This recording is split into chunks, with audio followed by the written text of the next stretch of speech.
It's a pleasure for me to introduce Dr. Sophie Vanderbroek, who's the CTO and president of the Xerox Innovation Group. Dr. Vanderbroek is responsible for overseeing Xerox's worldwide research centers and for maximizing the company's return on investment in research and technology. Most recently, she was chief engineer of the Xerox Corporation and vice president of its engineering center. As chief engineer, she coordinated Xerox's engineered efficiency and effectiveness. It was during this period that Xerox refreshed more than 95% of its product line and launched its flagship iGen 3 digital production press. From 1991 until 2000, Dr. Vanderbroek held a number of roles in Xerox, including technical advisor to the chief operating officer and director of the Research Center of Canada. She is a fellow of the Institute of Electrical and Electronics Engineers. She's also a Fulbright Fellow and a fellow of the Belgian-American Educational Foundation. Dr. Vanderbroek has a master's in electro-mechanical engineering and a Ph.D. in electrical engineering and holds 12 U.S. patents. So please join me in recognizing and welcoming Dr. Sophie Vanderbroek.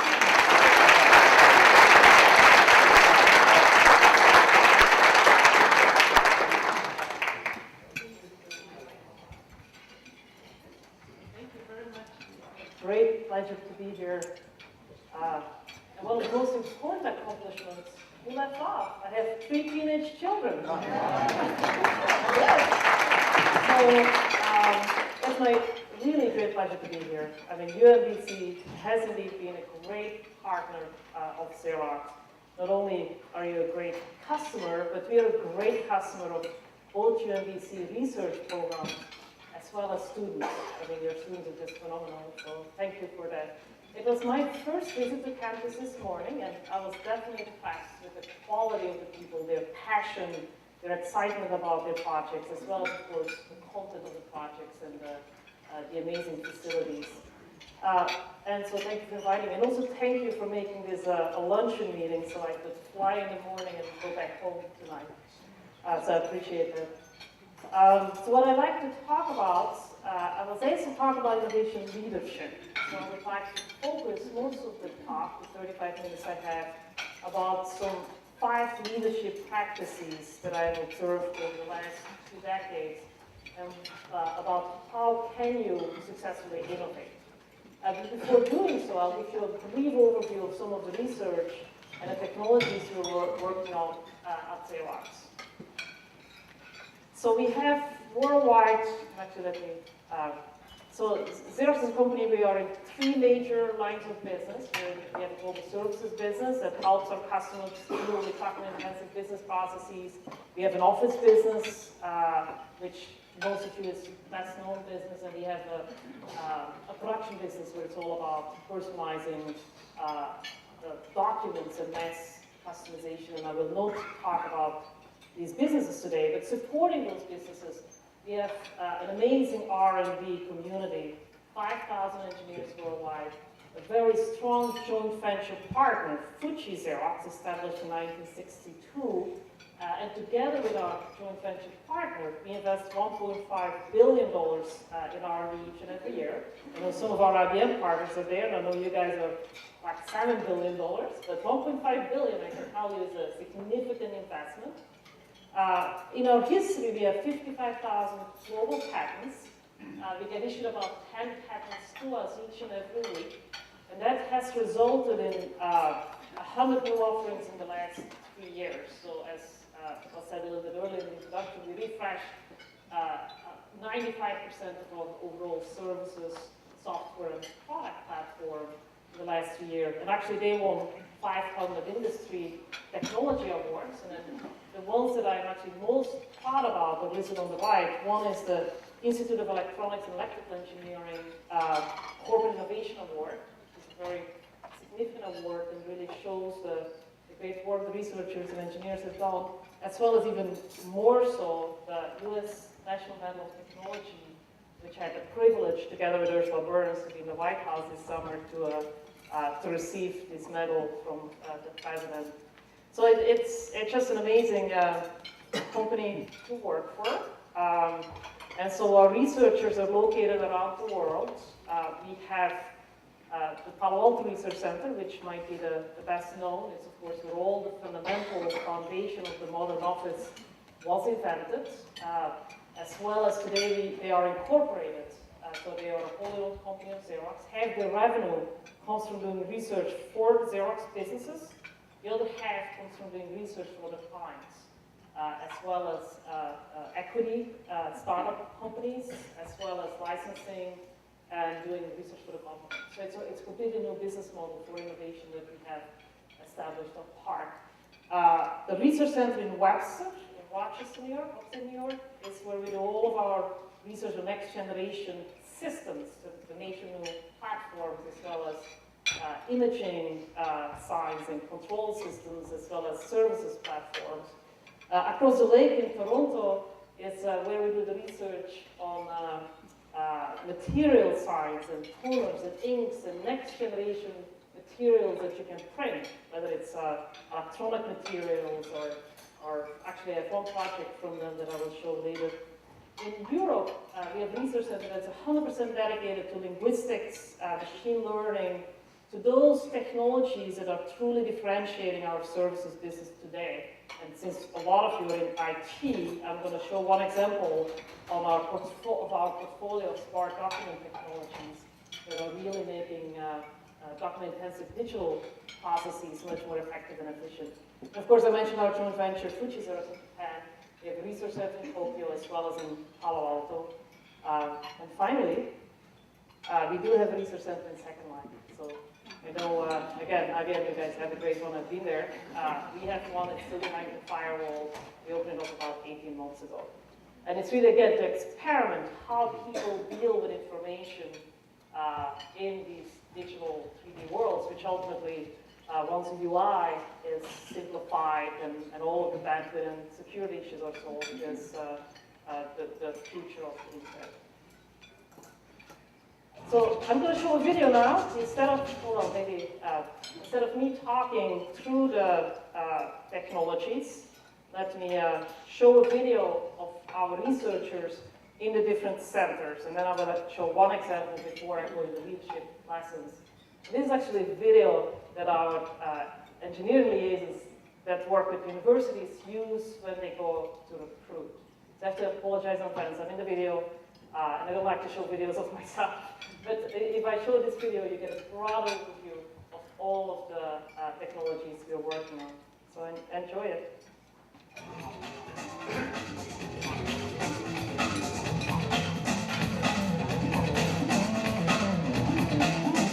We have two main research planks in research centers worldwide. One of our research planks is all about the on and off ramps between the digital and the physical world, helping our customer quickly get from a physical document into a digital form. It really is about how do we make our devices smart, intelligent, good citizens on the network. This is an area that is a confluence of different areas. Putting more sensors and controls, that's one way of putting more intelligence into our systems. Tightly integrated parallel printing is a new paradigm of building printer architecture. It basically uses multiple printers, and we had to make these printers talk to each other, work together. The printing industry is undergoing a tremendous upheaval in their business. They had to become more efficient. Show me what this thing is going to look like before I ever have to actually print a piece of paper. And they see that first page turn, they smile and rise it up, and they just kind of sit back and say, oh, that's cool. There are technologies that use UV fluorescence to mark documents. There are technologies that use infrared. There's a technology that uses the gloss. And common to all of them is that they can be applied to the document in a single work step. We've been working on a new research project, and we call it erasable paper. And this is a new concept. It doesn't use ink and it doesn't use toner. Our second research plan is focusing on smart document technologies, where the document itself understands where it is, where it needs to go next, and how it can help the customer make effective and efficient decisions. The ultimate goal would be to have computers understanding language the way human does. Textual and visual pattern analysis is basically around pattern recognition, pattern analysis, analyzing content. When that content is either text or images. We go go out, we query internal customers as well as external customers. One project I worked on, which is a new green innovation idea. We wanted to come up with new environmentally friendly projects. Clean technology here at Park is really characterized by the breadth of the portfolio. We're trying to do things that will impact the market in a year or two. We constantly push the boundaries of our knowledge around technologies, around the markets, around trends, and we do that also in collaboration with our customers and open innovation partners. We file upwards of 800 patents in an average year. They reflect the innovative nature of our organization. So we reach out to a number of partners today and seek opportunities to bring technologies into Xerox, add value to them, and create value for our customers. Well, I've got one of the best jobs in the world. I get to do field work with people, find out what their lives are like, find out what their work life are like, and then invent technology that's meaningful to them. We have tremendous opportunity to change the workplace. I would say that I'm not a pure scientist doing the science just for science, because I like to look at ways of making science profitable. In order to be a good innovator, you have to see what other people don't see, imagining the future today.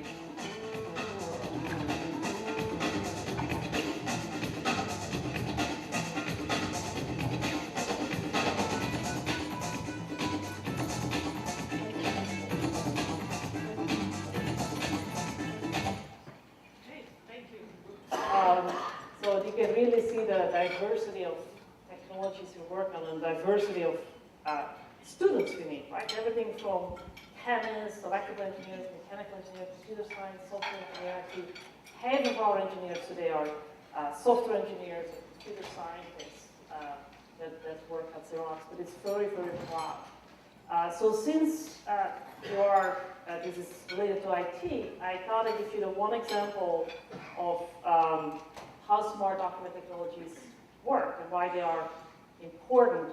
At Xerox, we have several businesses, and actually we acquired some recently, like litigation services, where we work with lawyers, and if a lawyer has to solve a case, they might have millions of documents of evidence, and so being able to quickly find what you need in the evidence based on leveraging our linguistics expertise is what this is really all about, and I will give you the one example. So it's really adding intelligence to the document itself, and ultimately a document is just a container of information. And information today is there's about 161 exabytes of information that was created just in 2006 alone, going to a zettabyte that came to the 21st in 2010. So how is any individual ever going to be able to quickly get what he or she needs to make their business decisions? So coming up with technologies to allow that to happen effectively is important. And from a Xerox point of view, we are focusing on it, especially in those processes that involve a lot of documents, like buying a house, getting a mortgage, or legal, or even admission processes and alumni fundraising in universities, or litigation processes. So let me give you this one example. And it is a voiceover, so I let a person talk through it.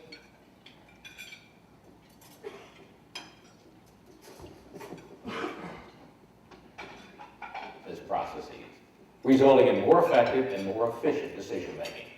The software reads the documents and makes decisions at every stage about the type of document, the content, who should see it, all without human intervention. This is an example of an unstructured document, a French language typed letter with handwritten signature. It is scanned and the image identification software identifies the type of document. Optical character recognition software reads the words. The linguistic engine analyzes and recognizes information contained in the electronic document, such as people, places, dates, numbers, and their context. Once the information is identified, relationships and links can be created between people, place names, and more. These relationships can even be linked to entire collections of documents. It is critical to protect the privacy of individuals and confidential business information, so next the smart document technology removes or redacts the information that must be protected.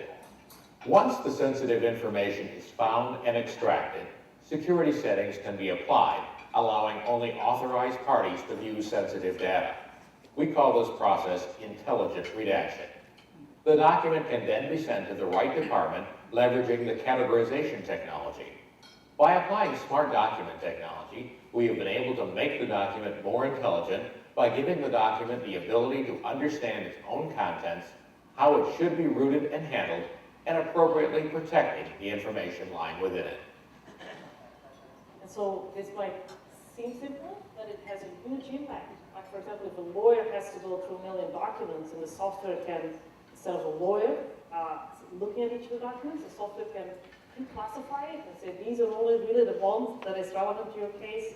It takes a lot of time out of processes and makes them very effective. So many of our linguistic experts really around the world are working on these kind of technologies. Next, I would like to move on to the innovation leadership practices. Before doing so, is there any question related to the content of what we do? Because I won't come back to that. Good, yes, there's a question. I have a series of questions. First is, you mentioned about mass customization. Yes, yes. I defended my thesis in mass customization. We should talk. I wish to ask you, when I defended, I barely had any companies which were very engaged in practice of mass customization. Very important. At that time, I defined it based on the customer involvement. Yeah. What is the maximum level of customer involvement have you reached at Xerox to identify yourself as a company engaged in practice of mass customization? What is the level of customer involvement? One of the key lessons that I will talk about is exactly I call it the dreaming with the customer and the very close collaboration all the way from early explore projects. So I'll talk about that at point. Mass customization though, today the offset business is $400 billion business out there. I mean, magazines, newspaper, packaging, and ultimately the trend we see is that all of that becomes digitized. Today only 17 billion out of the 400 billion is eligible for digitization. For example, books, right? I mean, there are companies that print books on demand and it's profitable to the publisher and affordable for the end user. So being able to personalize ultimately everything is very good for the environment because you no longer print what you don't need. I mean, 400 billion is a lot of printing. Up to 4 times, in the US we print 4 times our body weight every year. It's a kind of paper that's wasted, right? So by digitizing, you can significantly shrink that. And so the mass customization is everything from personalized packaging, personalized calendars, greeting cards, books, magazines, and personalized wallpaper, t-shirts, shoes, you name it. So but we should talk. It's a very, very exciting trend to be participating in. Any other questions? And only one for you, because otherwise we're going to run out of time. We should talk afterwards, so let's see if I get through this. I think I have, how much time do I have left? 20 minutes or so? Okay. So innovation, of course, is about creating customer value. That is really what it's all about. There's a lot of inventions, sure. I'm very, very proud that we get 10 patents each and every week. But that's just an idea. That's an invention. That's not an innovation until you delight a customer or until you make a difference to the customer. So that is a very important mindset because there can be many inventions that make to the market and are just not important and never really create or innovate in the world or in our customers' environment. So I mentioned here I like equations. So really, it all starts with the customer. Ultimately, the dreaming sessions, I'll talk about it, and it ends with the customer, providing customers successful solutions, whether it serves or a product they can use. But the invention piece is extremely essential. It's a creativity. It's in creating an environment where people can be very creative, as well as entrepreneurship. And it's not my accent. Entrepreneurship at Xerox is really being an entrepreneur, but within a larger corporation, so that is important. Somebody coined for it several years ago. So, but these two both need to exist, and you need to have special characteristics within the researchers, within the leadership team, to be able to do both, especially if the invention or the new idea is going to disrupt your own business. And we went through several of those iterations of things that truly disrupted our own core competencies, and I will show you one of those. But it's the notion of innovation is really making a difference to your customer or to the world is extremely important. And so I have 5 lessons, and the first one is really, I mean, it might again sound simple, but it is so true. It's all about people. I mean, as you know, if you can have people on your team, they make all the difference, right? And so there's several elements to people. I mean, of course, you have to look for people with passion and a core competency, but being in research and doing research for a global corporation such as Xerox, a critical element is the diversity of your people. I mean, our customers are globally diverse. So one of the reasons, there's several business reasons for this. Number one is, of course, our customers are globally diverse, being able to design and come up with services and products that the customer really likes is what's very important. Number two, if you have a diverse environment, it's much easier to hire and attract people who are diverse themselves. You don't need to be a trailblazer. I mean, our CEO, Emerald Kay, is a woman. Our president, Ursula Burns, is an African-American woman. I don't need to be a trailblazer on Xerox. And so that is, it really helps attract many people. In fact, this year, almost half the engineers we hired were women, significantly higher than what graduate. 25% of the engineers were either African American or Hispanic. And so over the years, we have really been able to attract, and especially to the research center in Rochester, New York. Nobody wants to live in Rochester, New York. So you have to be able to show people this is a great place to work. I mean, you will feel good, you know, not only working on really cool projects, but working with people who are just representing a great diverse environment. Of course, in research, the diversity of thinking is very important, so you can always push the boundaries of the unknown. The second piece about people, though, especially if you're in this entrepreneurial mode that you want to convince others of the importance of the technology you have developed, is you have to have your ticket punch. You have to have the respect and credibility of your peers, of your value chain partners, of course, of your manager, and of the people who work for you, so they're willing to listen to you.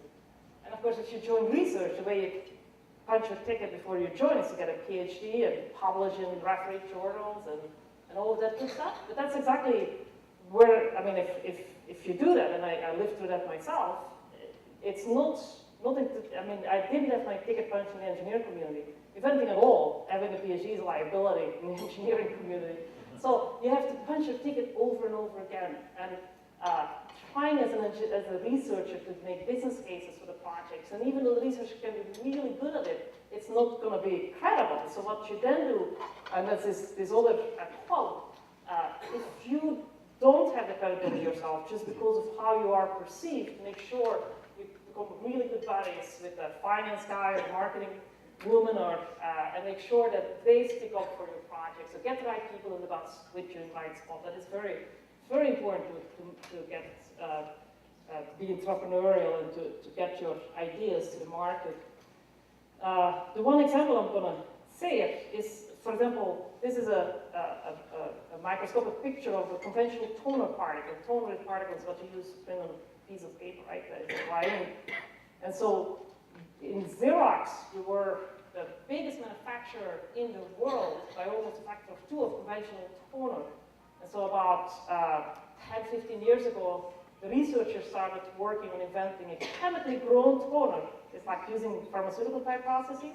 I like to compare it. When I used to work in the conventional toner plants, I had to put on an apron so my clothes didn't get dirty. When you go to the chemical toner plant, you have to put on an apron so that the toner manufacturing processes are not being contaminated. So it is significant, and I make this point, it is a significant shift of core competency, right? The managers running the big plants, the engineering development teams knowing everything about how to mold and grind particles, but not how to use chemical engineering processes to control them. So within an organization, there is often, as I call, organizational fear of new technologies. But we have to be able to change. We have to be able to overcome that. And that's number one, of course, why it's important to have your ticket punch, and why it's important to have the finance people and the marketing people say this is good for the customer. The customer can get significantly higher image quality, lower run cost, I mean, good for the environment, but nevertheless it was very difficult to implement that. And so that's also why, going on to the next one, it's a relationship. It's extremely important in a corporation. And I'm sure most of you know that. But as a starting engineer, I thought it was more the numbers, right? A is bigger than B, of course we should do A. This microcontroller is so much better. Why don't we do it? Why does it take us so long to get it into a product? But it is really much more about understanding what's in the mind of your value chain partners, and really creating this strong human fabric across the organization, understanding their fears, and then trying to have different team members in the boat with you much sooner. But that is very important. And often with new students, I have to mentor them definitely on that, because it's just not something that's very obvious. The next one comes to the dreaming with the customer, right? In order to successfully innovate, you have to make sure your innovation, or your actually, it's only an innovation when it's successful, but your product or service is something that the customer really wants. And we call it, in research, every researcher actually has on their annual objectives, an objective to have a dreaming session with a customer. And so what that means is the technology I'm working on, how would it address a pain point that a customer really has? And so we would go in and truly, either our work practice or our anthropologists could observe the customer in their environment, or we have our technology showrooms at each of the research centers, and I measure we have about 2,000 customers coming through the showroom on an annual basis, which is a great opportunity for our researchers to interact with them. And we have these dreaming sessions.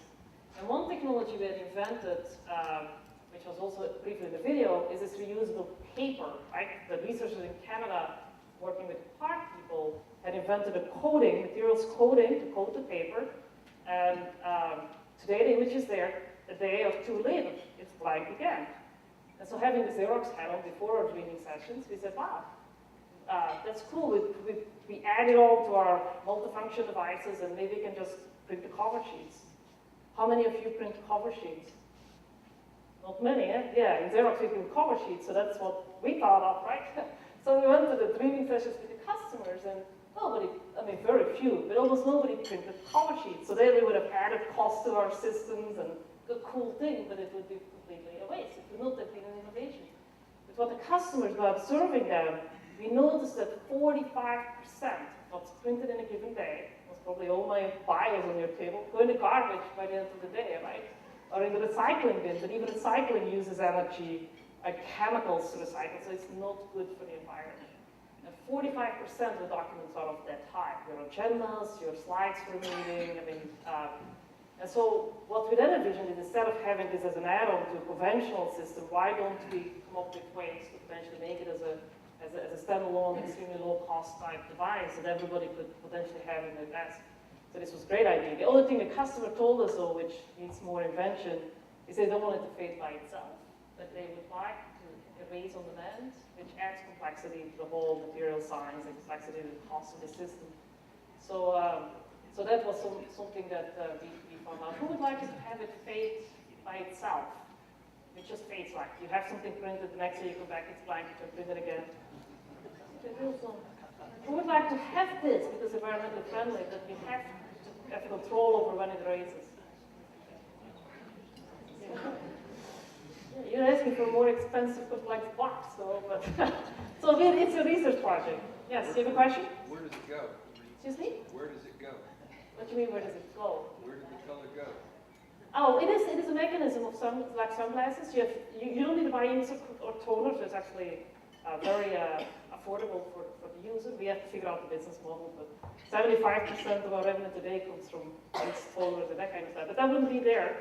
It is, you shine UV light, you create the image, and then it fades over time. It just disappears.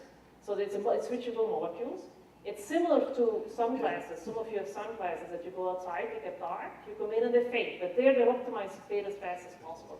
We've optimized them to fade slowly so that the document will last a few days. But it doesn't evaporate. No, it doesn't evaporate. No. It's very environmentally friendly. It's just molecules that switch, and depending on the state they're in, they're dark or invisible. But anyway, it's a research project. So but it's really through these reading sessions that we completely, I mean, I gave this as an example because that helps us understand what is it that we should really make, right? What could be an innovation versus just another cool thing that the customer doesn't want to pay for. Which we used to do in the past. Anyway, so The next big lesson is open innovation, right? And it is all about, sure, we have 5,000 great scientists and engineers, but there are millions of really bright, creative people around the world. How do we collaborate much better with them? And so in research, we have conventionally had several university relationships, but what we do more of now is maybe like pre-competitive consortia, or we started a great relationship with nanotechnology with the University of Alberta, where there are 12 of the staff working on nanotechnology for us, postdocs, professors. Definitely, I mean, it goes across the whole value chain, and especially, most of you might have heard about The World is Flat, that book, but there is a great article, you can Google it, it's The World is Spiky, right? I mean, while the world is flat, it has a lot of connectivity between the spikes. And this author, Professor Florida, plots all kind of three-dimensional pictures, and in this case, the one I chose here is a light emission, because light emission is some indication of economic activity. And you can see in the developed, the rich world, right, Japan, Europe, North America, there are many spikes. And I put blue checkpoints, which is really a checkpoint for me, that's where our research centers are today, right?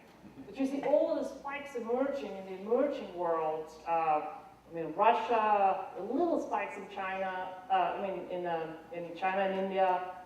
So around the world, you see many other spikes. And what do we do to make sure that we reach out and we really capture bright ideas that then can together be turned into innovations? That is very important. There are things like web brokers today, like 9 Sigma, we work with them. You post your problem on the web. People from around the world, lots of universities can provide solutions, etc. Of course, intellectual property is always something we have to work through.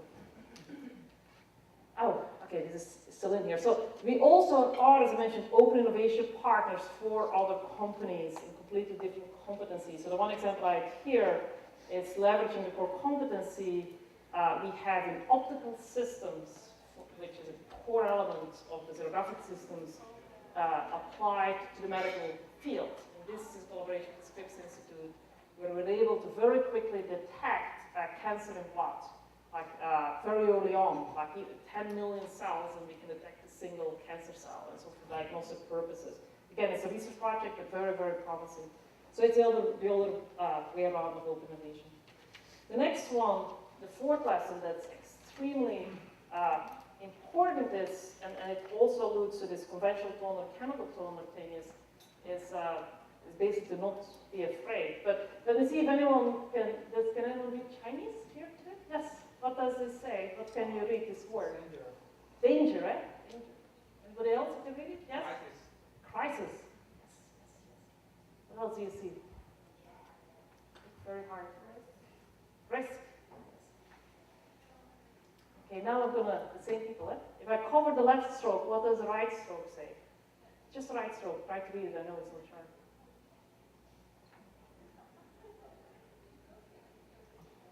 It's stroke, it's a word too, just right stroke, it's hard. Opportunity, that's right. So most people have a very hard time to see opportunity in a dangerous situation. That's what this proverb is all about. It's hard to see, right? I mean, I've tried this many times, I always take risks. Somebody will say, oh, it's opportunity. Most people, and sorry, but it's when you are in a dangerous situation, you always see the crisis, right? Ah, well, they're in a bad economic situation, or there is a 9/11 or Katrina, or somebody's sick in the family, or divorce. It's always like the mindset is negative, or the competitor just launches a product that we're only having in the pipeline a year from now. And so you always, I think the most important lesson that I've learned, and luckily this proverb in college from a colleague of mine, is that you have to always look at opportunity. So immediately switch your mind when you're in a dangerous situation, say, okay, what's the opportunity in this case, right? To move, or you can just think about it. And in my case, my husband died 12 years ago, leaving me with 3 little kids in the US, no family. And luckily I knew this proverb at that point, and it's still, of course, hard to talk about, but I immediately said there must be an opportunity in this. And that's when I see now, looking back to will be in college next year, I mean, how close our family is, how I actually got to know my neighbors, because I had to create new relationships. I would never have this job where I meet great people from around the world all the time, because when they were in bed, all I had to do was work when they were little. But always looking at there must be, I can't bring the water back under the bridge, so let's just focus on the opportunity, and I think it really helps. It's hard to do, but. And then finally, having fun is extremely important. I tell people when they come to me, because you cannot have the passion and give your heart and your mind to do great research, to be creative and to be innovative, unless you are happy, right? And so if you're not happy in your job, often I just tell people, find another job, right? However, what you can do to be happy at work and at home, at work it is, of course, find a project you're interested in, work with people you enjoy working with, make sure that the company is flexible enough to satisfy what you believe in, and I have many examples of that. And then at home, I leverage several things. Number one is make sure you're in good health, and today I've made my team do a lot of walking, and make sure you eat healthy and all that good stuff. But in addition, the three key things I did was simplify your life, right? I mean, you really don't need so many things that just take up your time. Delegate, even as the first engineering job, I delegated a lot of the things to people so I could spend time with my children. And it doesn't need to be expensive. For example, I delegate my grocery shopping. I have a list. You're a software engineer. There might be a version number 21 or something that's been existed 15 years. It's laid out, how the grocery store is laid out. Once a week, the student goes shopping for me. And we give revisions because we don't need diapers anymore now, but my teenagers might need something else. But you have to, and if the student goes shopping, it's cheaper because I pay her, it's mostly in hers, maybe for 2 hours. But if I go shopping and throw in olives and all this expensive stuff, then my bill is significantly higher than having somebody else do it. So, I mean, you really, again, look at the different ways of doing things, but simplifying your life, delegating, and leveraging IT. I mean, my BlackBerry is my connection to the world now, but I've always, when I worked at IBM, I worked from home, I've worked at United Technology Corporation. I mean, they let me be extremely flexible, and of course, at Xerox too. So I always say, life is too short not to have fun.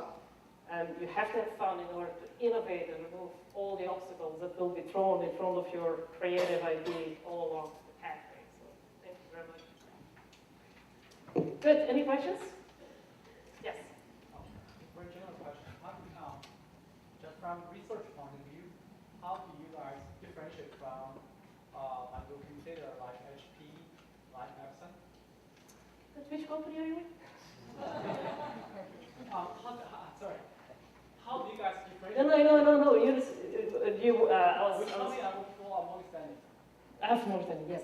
So differentiation is, of course, it's extremely critical, right? So innovation, it's really the purpose of innovation is to do three things. Either to clearly differentiate your products from the competitors, and to make sure that you have something unique that the customer wants to buy.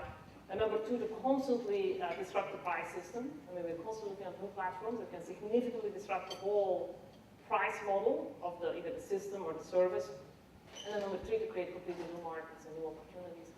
And so differentiation is just very important, like smart document technologies, being able to leverage our core competencies to create many of these technologies that ultimately gonna automate these processes. The way we do it is you always have to benchmark what's out there already today, what is our core competency, how do we want to differentiate, and then make sure that you create that vision and that the researchers know these are the kind of areas that I should really be creative in, and then coming up with new intellectual property that will allow us to continue to have a strong differentiator. We call them actually vectors of differentiation, right? You don't differentiate once, you have to maintain your vector and you have to maintain your portfolio of intellectual property and make sure it gets to the market fast. Yes, there's a question. My question is superficial to your theme, which I found fascinating and endorsed 100%. But you had a slide which early on about people and relationships, and then you had an image of Charles Darwin, and I guess part of the and it was, I guess, with the theme where if you're trying to do science, you got to think about people. But I was unclear why Darwin was your audiovisual support for that, because he became somewhat of a loner. He was rejected by other people. His theory Maybe I was should about change it, right? Edit my slides. and his theory was about competition. So I was wondering, what was your notion about relationships in Darwin? Yes, let me go back to the slide. Darwin made the quote, so that's why he was on it. It is in the long history of humankind, those who learn to collaborate and improvise most effectively have prevailed. So it's a collaboration between people. But yes, I put this picture there because he was the guy who made the quote, but it's a very good observation, because the whole notion is too many scientists and engineers, again, including myself when I first worked, and believe it or not, I'm an introvert, so as an introvert, it's even hard to force yourself to collaborate. But without collaboration, none of your ideas will be able. Yes? I formerly worked for Xerox out of college 40 years ago. But my question to you is, Xerox has been in the imaging business and also in the medical imaging business, and I'm curious where you're putting most of your technologies. Is it more in the imaging, the linguistic side, have been in and out of that, or are you pressing more into the medical imaging business? Here's my answer question. I've always been surprised that Xerox on the medical side didn't either collaborate with Philips or There was Kodak, I think, right? I'm sorry? Kodak is in the medical imaging business. Well, yeah, but you've also been in the medical quasi-imaging business as well. So I'm curious, are you pressing more into that area as well? So we are not formally in the medical imaging business. We have a vertical in services that is in the healthcare business to help healthcare professionals deal with their very document-intensive processes. And so some of our IP, for sure, can be applied to medical. And in fact, some of our inkjet solid ink printing technologies have been used to print X-rays and beautiful images, but we don't have a formal business in medical imaging. Most of our, as I said before, from an investment R&D point of view, it's about 50-50 computer science software versus hardware materials. And of course, a lot of the computer science software is around control systems and imaging, and that's in that bucket. But it's a wide array of technologies, because we have a very wide array of products. And to launch a next generation digital production press, it's a significantly higher investment, like the iGen 3 digital production press, which is the fastest in the world. Kachi was 1.5 billion investment. That was a huge risk. Talk about danger. All the resources were sucked into this product, and really we jeopardized, and for a market that didn't even exist, the mass customization of whole documents and books and magazines and greeting cards and everything that was printed and offset. And so, but medical imaging, that's not where we're in today. Again, a lot of the IP might be appropriate, so it could be great partnerships for some other moving to different markets. Yes? A quick question about innovation at Xerox. How do you reward the people that do innovate internally, or whose inventions and ideas actually make its way all the way through the pipeline to an innovation for your customers? And then as a follow-up, how do you reward the people whose ideas don't make it all the way through? Yeah, we don't differentiate between both. So we reward people for creating invention disclosures and for filing patents and for getting patents. We celebrate that, everything from monetary awards as well as an annual dinner. I was privileged to participate in 2 researchers centers last month at their annual event, where the sponsors come in and we make it a very big deal. But also financially, when they submit the invention disclosure and then when they get the patent. Then when the product successfully launches, often the product teams will have a party.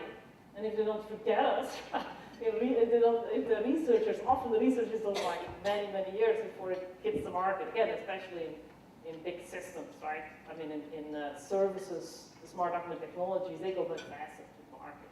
But often then there are recognition when some major events happen. Plus, we recognize, in research we have 3 types of projects. We have explore projects, which are the very early ones, where you really push the boundary of the unknown. And then some of those, and they're small, 1 to 5 people, some of those are picked to incubate the bigger programs, maybe scale it up by up to a factor of 10, and really flesh out all of the inventions that may be required. And then those are also positioned, so one of the 3 business groups, office, production, or services, can pick it up and put it in their formal time-to-market process, and take the leadership. And at these points, right, something gets picked up by a business group, where we achieve the technology capability demonstration milestone. We also have award and recognition, and we try to make it into a celebration of great nature milestones in the projects themselves. But we don't differentiate, you can't really do that. I've thought of patents, I mean, if I have 3 of them in a product, I'm happy. Yeah. Anything else? Got a question for you? Yes. So I take great interest in the fact that you started this Second Life Research Center. I'm interested in what results you're anticipating and what you have observed to date. Yeah, who has an avatar in Second Life? I expect only IBM guys there. What? Yeah, no, I do, but anybody else? Because I actually have a nice, I don't know, there, yeah, I have a cool 2-minute tour of Second Life video, but, and it's also on the website or on YouTube, if you go to YouTube. I think that, again, envisioning what is the future of collaboration, what's the future of this kind of media, and what it means for businesses ultimately is an important thing to understand. Right now what we do is we use it for joint collaboration globally. For example, one of the caucus groups of Xerox, actually the Women's Alliance, had a global conference, which is always in the weekend. Many women didn't want to fly to Rochester to be there in person, so we had it at the same time the conference in Second Life, and we streamed in a live video from the speakers, so they could, if this could be streamed into Second Life, and people in Second Life could observe the conference. I actually participated, even though I live in Rochester, from home in Second Life. And so the nice thing is you can really have this whole social interaction with everybody else in the audience, and chatting with each other, and then coming up with questions. And so that's one thing we did recently. We work with to visualize future product concepts, and then actually have streaming sessions with the customer in Second Life, looking at, okay, you can come up with these kind of concepts, and you can actually show them the future today, because of the visual capabilities related to it. And of course, training the service field, how the machines work, and many advantages. What you use it for in IBM mostly? We do a lot of product demonstration sessions, and Yeah. get the ability to show clients about the product and have interactive discussions with employees as well as with clients. It's very, very valuable for that. They did a product art in Second Life. The challenge there was, this was the production business, most of the people in the audience didn't realize when this whole thing started, they thought it was a cartoon running in the background. So it has a long way to go, though. I can close this later. But it's definitely a fascinating world, but no money to be made, at least for a company like Xerox in the near term.